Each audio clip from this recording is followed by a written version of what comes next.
Esta es la octava, soy Ricardo Rafael y le doy la bienvenida a la legisladora Marta Tacne. Me da muchísimo gusto tenerle hoy. Con mucho gusto estar aquí en esta mesa, Ricardo.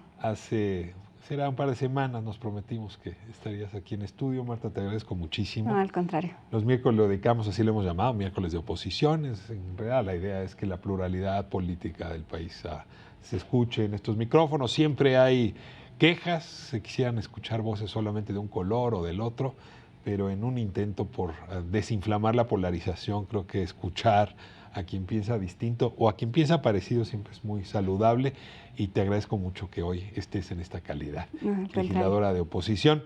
Cometí hace un momento el error de llamarte senadora, porque fuiste senadora 6 años, y luego eso pasa, ¿no? Los embajadores Ojalá hubiera sido senadora 6 años, fui año y medio solamente, pero claro. Trabajé como si fueran 6.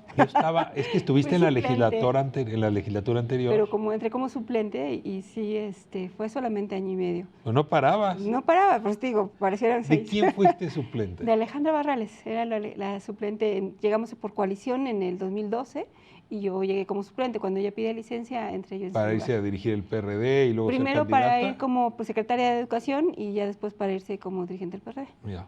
Pues sí tuviste una voz bastante potente en el Senado. Y ahora te toca vivir una Cámara de Diputados pues más interesante que la anterior. Muy complicada, muy difícil, pero ahí estamos. A ver, Marta, déjame jugar con la broma. Dicen que estás en el lado equivocado de la oposición equivocada. A ver, eres la minoría de la minoría.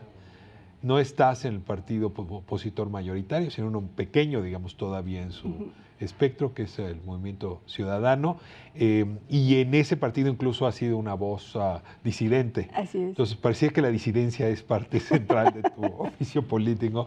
Te rogaría un poco que me contaras cómo te colocas hoy en la Cámara de Diputados, dónde estás hoy en la Cámara de Diputados. Pues mira, de entrada yo soy una convencida feminista y así me defino en cualquier espacio, y mi militancia está ahí. Cuando tú te militas en el feminismo como una causa, te hace luchar por todos los temas del feminismo, que no solamente tiene que ver con mujeres, sino en construir esta igualdad entre hombres y mujeres, y muchas veces incluso en contra de tu propio partido. Pero siempre en contra del régimen, porque además ahora es muy fácil decir, ¿por qué no lo decían antes? El feminismo todo el tiempo le ha puesto cara al régimen, a la desigualdad, a esta estructura patriarcal que sigue gobernando el país, y por eso es que además, entre otras cosas, pues solemos ser también rebeldes al interior de las estructuras en las que nos encontramos, porque al final de cuentas estamos luchando contra este tipo de estructuras patriarcales, y por eso es que dentro del partido en el que milito, en el que además sin duda ha sido una plataforma para que yo pueda ser diputada federal ya por segunda ocasión, haber sido senadora, también hace falta dar las batallas adentro para transformar desde adentro, y sin duda encontramos voces aliadas adentro, encontramos por supuesto algunas a las que no convencemos mucho, pero también es un ejercicio de congruencia. No puedo hacer afuera ir y reclamar si no reclamo también adentro. No hay nada más masculino en la política mexicana que las cúpulas partidarias.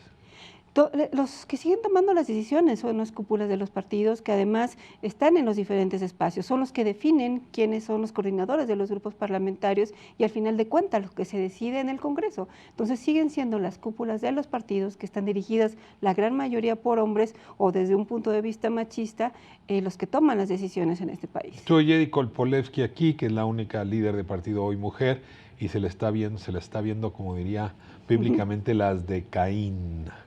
Sí, incluso por eso hablaba también desde el punto de vista machista, porque no necesariamente tienes que ser mujer para que las cosas cambien. Tener una estructura desde el feminismo y entender el poder desde donde te coloca el feminismo también es todo un proceso. O sea, a mí me ha llevado muchos años ponerme estos lentes del feminismo, entender dónde estamos para las mujeres y todo lo que tienes que erradicar para poder cambiar realmente la vida de las mujeres. Ahora, hay un fenómeno en paralelo. O sea, mientras las cúpulas partidistas tienen pues rostro de varón y pensamiento de varón, estructura de varón, en fin, son varoniles en más de un sentido. ¿Las mujeres han logrado como acortar las distancias partidarias? Sí. Para construir iniciativas juntas, para promover temas juntas? hasta para quitarse los zapatos rojos y ponerlos todos juntos, como la fotografía de ayer justamente en la cámara. Yo te rogaría que nos contaras ahora este otro lado, mucho más humano, donde resulta que el partido en el que militas no es tan importante para tus adversarios políticos, tus opositoras. Ujú.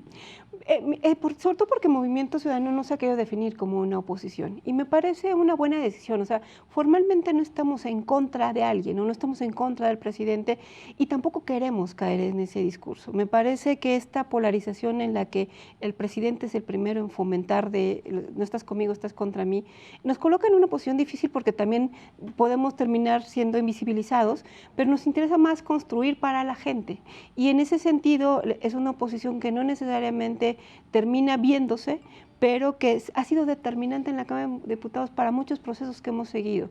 Ha sido determinante para lograr incidir, por ejemplo, en temas como la reforma educativa, en la Guardia Nacional. Si no hubiéramos dado la batalla para hacer un cambio de configuración de la Guardia Nacional y abierto las puertas para que la ciudadanía fuera la que fuera a opinar y los académicos y especialistas, no hubiera logrado darse este cambio. Entonces, ha jugado un papel importante para incidir en temas que son cruciales para la ciudadanía y sí nos hemos opuesto con todo a otros que nos parecen simple y sencillamente que no nos llevan a ningún lado como país. Ahora, déjate, insisto, esto es Movimiento Ciudadano, pero me llama la atención cómo las mujeres, sin importar a qué partido responden o qué partido las llevó a su curul, están haciendo cosas juntos. Es como si hubiera ahí un vaso comunicante femenino que se nota en las iniciativas y que se nota en algunos planteamientos. Es que el movimiento de las mujeres siempre ha sido así. El movimiento de las mujeres ha sido diverso, plural, nos unen causas. Tenemos muchas diferencias como todas las personas, o sea, entre hombres y mujeres tenemos muchas diferencias, entre mujeres tenemos diferencias, pero tenemos causas comunes. Y por ejemplo, ahora el tema de la violencia es algo que nos une a todas, porque no importando de qué partido seas, a todas las violentan, no importando de qué posición económica seas, a todas las violentas, entonces encontramos causas comunes que nos llevan a luchar juntas. Y de hecho, es gracias a ese trabajo conjunto que hoy hay una representación prácticamente paritaria en la Cámara de Diputados, que de no haber sido por este trabajo junto a las mujeres en los partidos y a través de los partidos, pero también desde la sociedad civil, que no lograríamos tener la presencia que hoy tenemos las mujeres en las cámaras. Pero ¿dirías que no es de complicidad cuando estás en comisiones, por ejemplo, cuando están tomando la tribuna para discutir alguna iniciativa? Si hay un guiño de ojo de contigo, mujer, yo voy de la mano, aunque no estemos de acuerdo en el tema del aborto, como ha ocurrido, no estemos de acuerdo en uno u otro asunto. Hay temas en los que definitivamente incluso nos ponemos de acuerdo para hacer una presencia.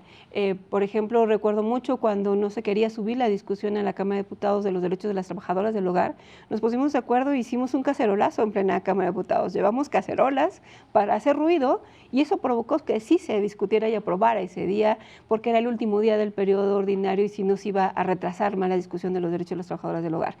Hay temas en los que definitivamente nos une, que hace falta que hagamos fuerza juntas, que nos ponemos de acuerdo y que los empujamos para que salgan, porque además entendemos que si no, no habría manera. O sea, las mujeres también tenemos una fuerza política que tenemos que reconocer, que va más allá de los partidos políticos, y si nosotras simple y sencillamente trabajamos a nivel de los partidos políticos, pues nuestros temas se nulifican, no avanzan, porque nunca van a ser prioridad de estas estructuras de hombres que no ven prioridad en los temas de las mujeres. ¿Dónde se reúnen? O sea, si yo hiciera un reportaje sobre esta cofradía femenina, ¿no?, que va construyendo política transversal, ¿dónde se ven?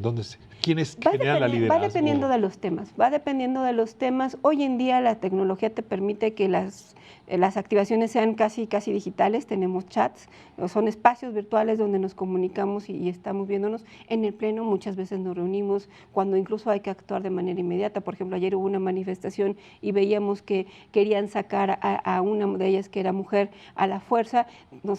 Inmediatamente fuimos. O sea, ya tenemos, no necesitamos tener espacios de reunión.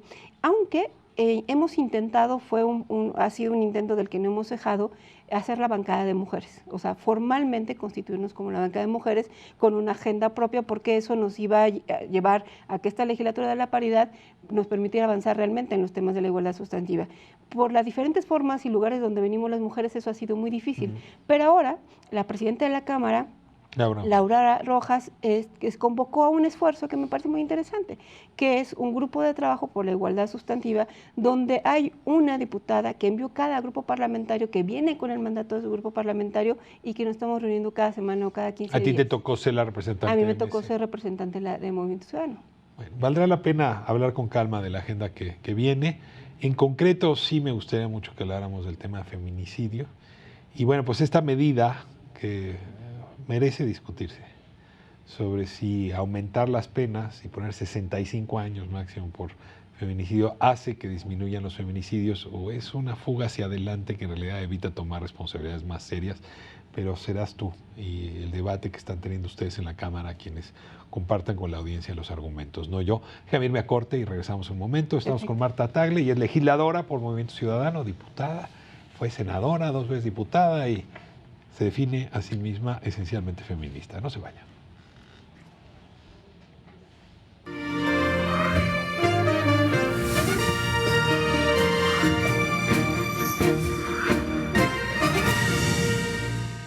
Hola, soy Manuel Guerrero de Universal FM 97.7, la estación de los clásicos. Estás en La Octava. Conoce la realidad de México a través de laoctava.com. Desde cualquier dispositivo. Periodismo de verdad. Información, credibilidad, análisis, libertad. ¡Me desaparezco! Reprodúcelo cuantas veces quieras. De buen nivel. Laoctava.com. Siempre cerca de ti. Las noticias no tienen puentes ni descansos. Nosotros estamos ahí para llevarla hasta ti. La información de fin de semana, entrevistas y los temas de interés comentados por reporteros de a pie en De Frente. Yadira Rodríguez, David Santiago y Daniel Rosas te esperan sábados y domingos a partir de las 14 horas por el 8.1 de televisión abierta y por el 88.1 de FM.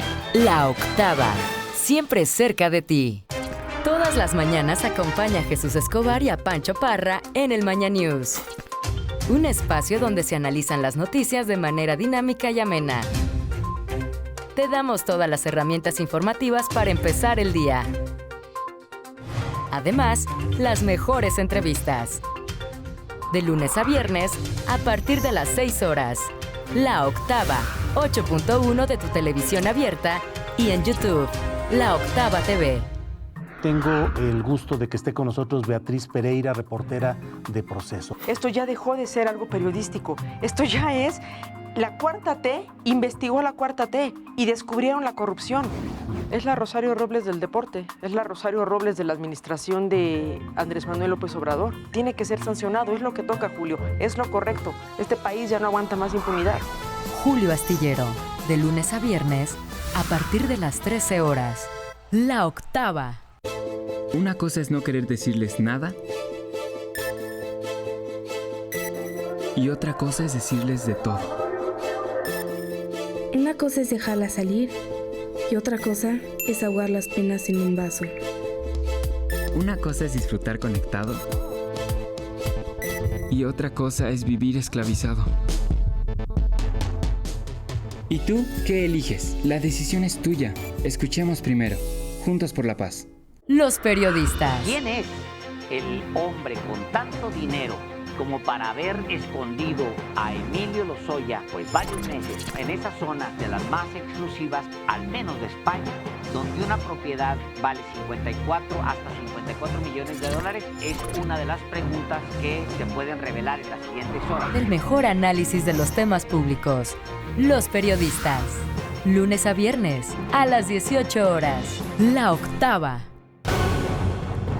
Información. Credibilidad. Análisis. Libertad. La Octava, 8.1. Soy Anel Morelos del programa La Verdad en los Toros de Radio Centro y estamos en La Octava.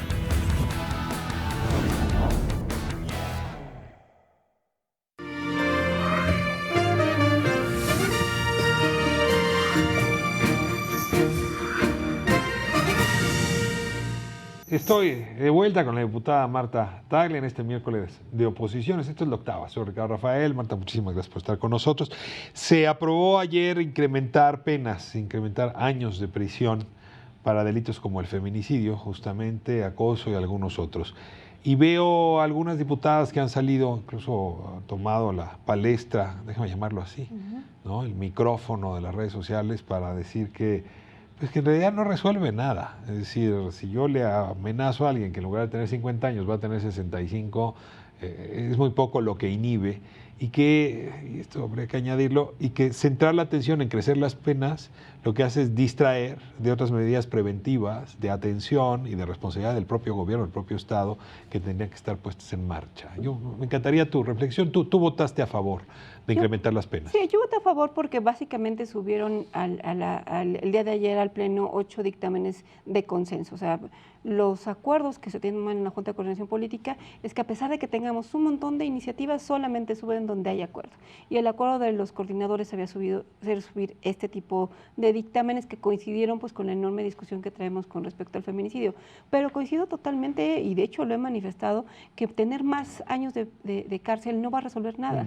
Lo mismo sucedió cuando metimos en el artículo 19 constitucional el feminicidio, que es prisión preventiva oficiosa. Tampoco nos va a resolver el problema, porque efectivamente en un Estado de Derecho como el que tenemos, que el gran problema de los feminicidios es la impunidad, es decir, que las personas que cometen feminicidio no terminen en la cárcel, ¿qué más da que aumente 5, 10 o 15 años o les des cadena perpetua? No va a cambiar la situación de la impunidad.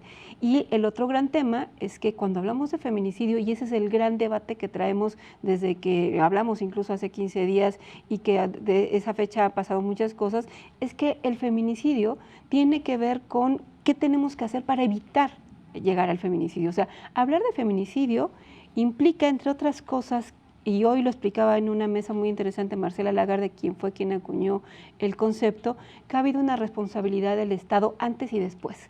¿Qué significa eso? Que en el feminicidio hubo una serie de fallas, omisiones y actuaciones negligentes por parte del Estado para evitar que sucediera esa muerte violenta de una mujer. Y después también hay negligencia del Estado porque permite que haya impunidad. Lo explico de una manera más sencilla. En el caso de Ingrid, que fue desollada por su marido y que fue un caso que nos sigue conmocionando. Esa persona, su pareja, estaba denunciado por violencia familiar por su expareja.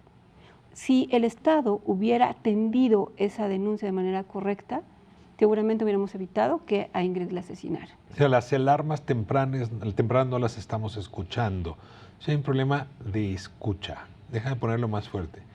Hay un problema de sensibilidad frente a lo que se está diciendo. Como si el aparato sensorial de buena parte de la sociedad y del Estado no estuviese puesto a tiempo con los tiempos que corren. ¿Cómo hacerle? Preguntan una y otra vez.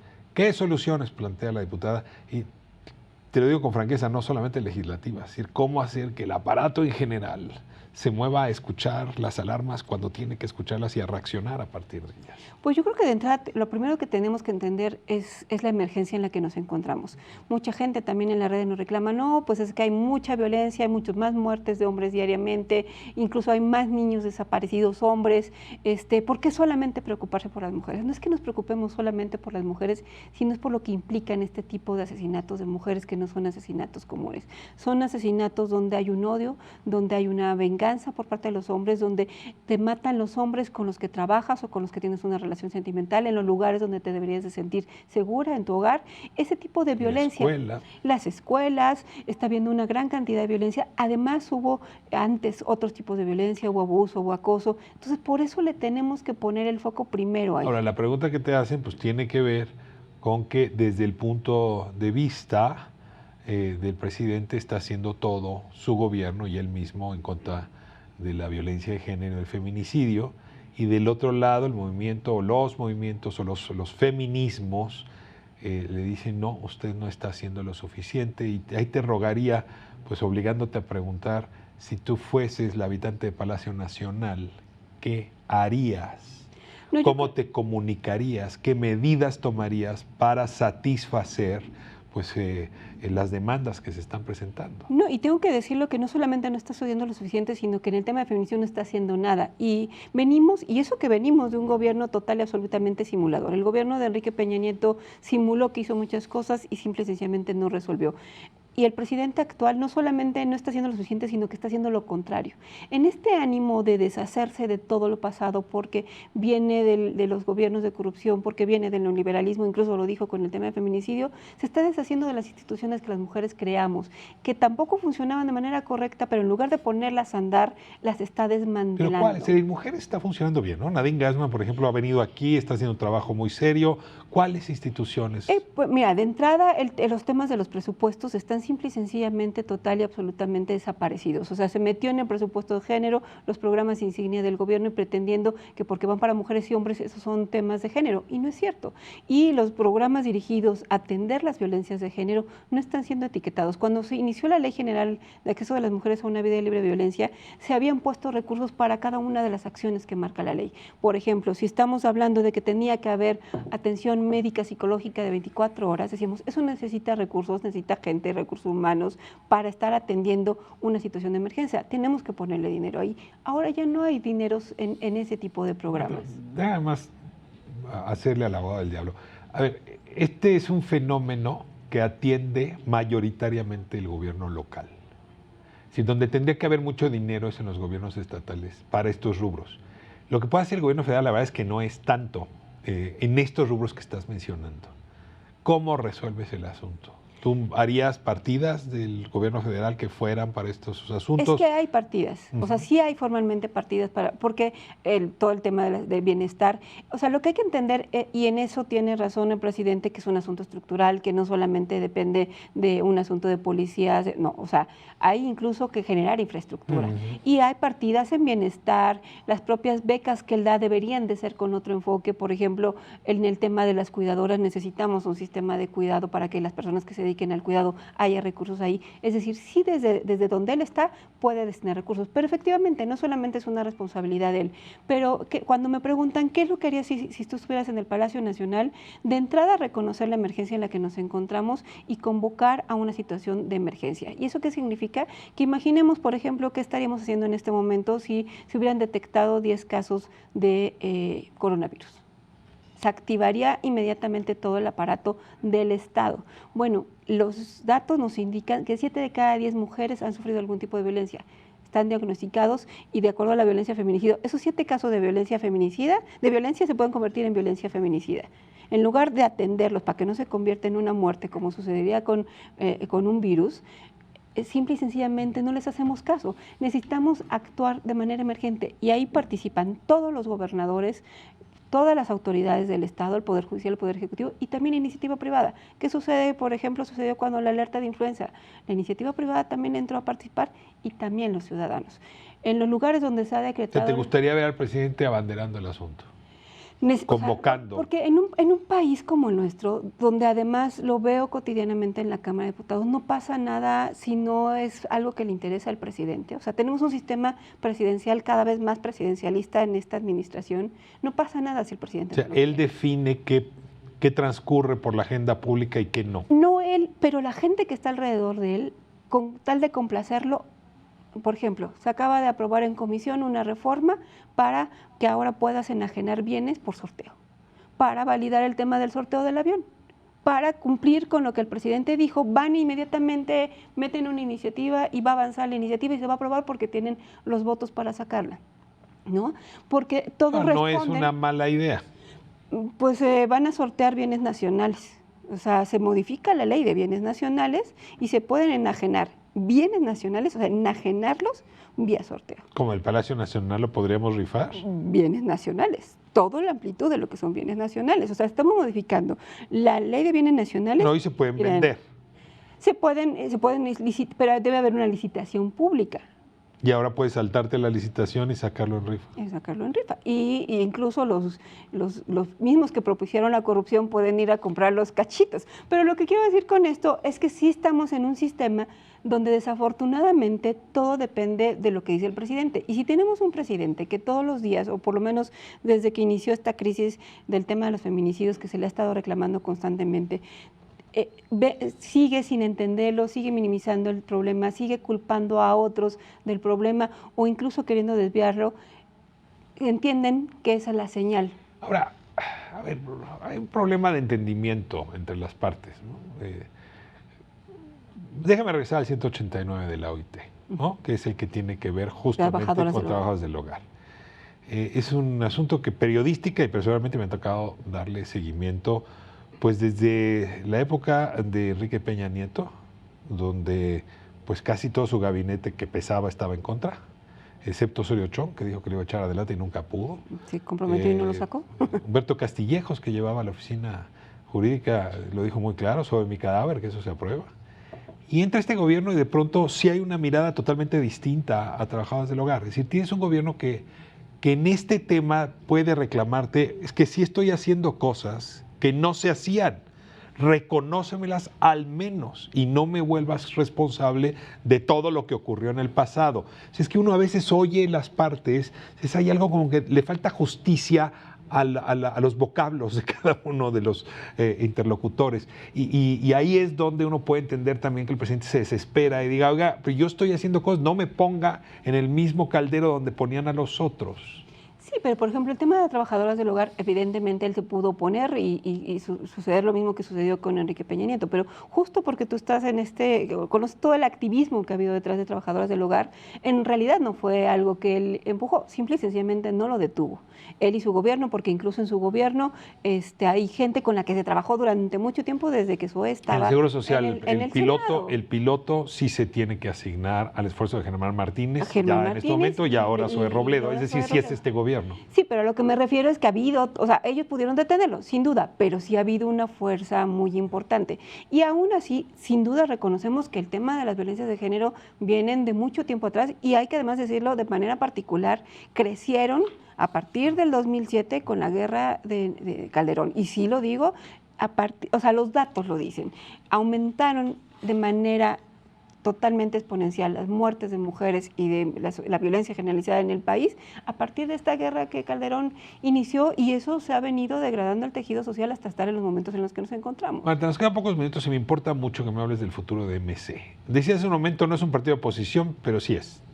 Es decir, yo no he oído realmente, un poco como decías del presidente, es decir, no entorpecen aquellas cosas en las que están de acuerdo, tampoco se pongan muy a favor, y son muy duros cuando no están a favor de algo.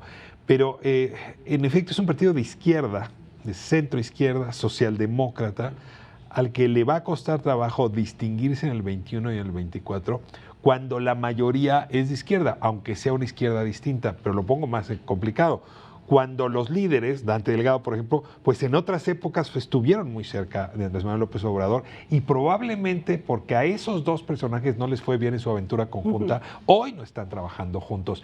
¿Hacia dónde ves el futuro de MC y en esta misma conversación? Y el papel de Alfaro, que podría ser, pues, si voy a usar el término, el caudillo sustituto.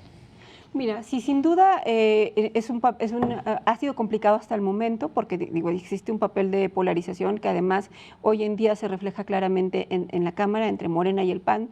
Es lo más fácil que se polaricen y el PAN se ha convertido en el opositodo, simple y sencillamente. Opositodo. No importa qué pase, todo está en contra. Cuando se cae no vuelve en sí, vuelve en no. Y es el papel que jugó en su momento el PRD cuando postulaba a Andrés Manuel, o sea, lo mismo.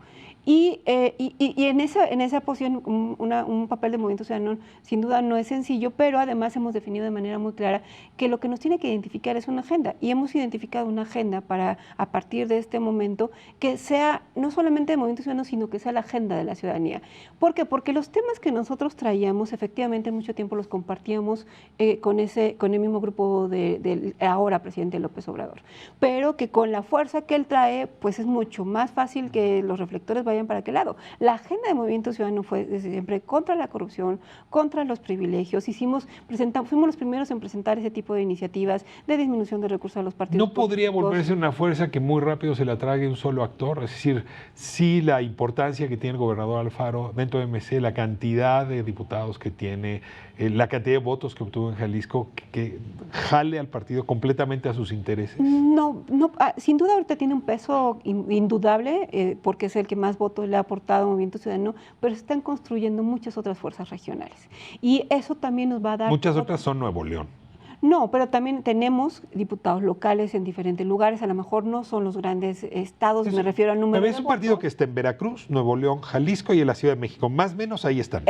Y por ejemplo, el efecto de Jalisco se está viendo reflejado ahora en Colima, en Nayarit, estamos creciendo hacia esos lados. Y lo mismo está pasando con Nuevo León. Son lugares que empiezas a tener otra presencia, pero también estamos construyendo hacia el sur. O sea, sí empezamos a tener presencia en otros lados y sin duda eso va a generar equilibrio. Si nosotros somos además un partido que tiene presencia en las principales zonas metropolitanas del país, que sin duda es lo que estamos construyendo, vamos a tener muchas mayores posibilidades. Pero además, insisto, con un tema de agenda, porque algo que nos reclama la gente y tiene mucha razón es el sí o el no a una propuesta de Andrés Manuel, pero ¿y qué proponen?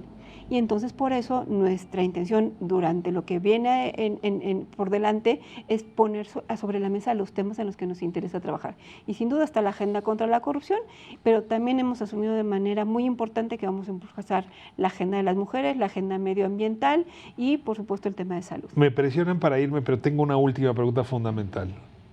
El INE acaba de anunciar una baja estrepitosa en la militancia de todos los partidos, incluido Morena. Así es. O sea, estás hablando de caídas del 78%. Creo que ustedes traen una caída del 30 y tantos por ciento, Morena del 12%, pero es una caída de todos los partidos. La gente no quiere militar en partidos, Marta. Pero es que también yo siempre he sido una crítica desde la forma en la que se diseñan los partidos. Las reglas están hechas para hacer partidos clientelares. Las reglas para hacer nuevos partidos es convocar asambleas donde todo el mundo sabe que no van a ir 300 ciudadanos por su propio pie a afiliarse a una estructura partidista. ¿Qué es lo que sucede? Se convierten en clientelares porque tienen que llenar las asambleas para obtener el registro. Y eso me parece que hay que discutirlo. Si queremos seguir teniendo ese tipo de partidos, de masas, o vamos a tener partidos de cuadros que implica otro tipo de... Vámonos acostumbrando a que la militancia será delgada. Y además necesitamos construir ciudadanía, no clientelas. O sea, si seguimos teniendo clientelas a las que les vamos a bajar programas sociales y no ciudadanos que conozcan sus derechos y los exigen. Muy bien. Marta Tagle, me da mucho Qué rápido. gusto tenerte aquí. Se va rápido, se va volando. Este micrófono está abierto y creo que traíamos muchos temas, no los abordamos todos, pero te agradezco mucho que hayas puesto el acento en algunos de los más relevantes. Muchas gracias. Gracias. Nos vamos a corte, regresamos en un momento.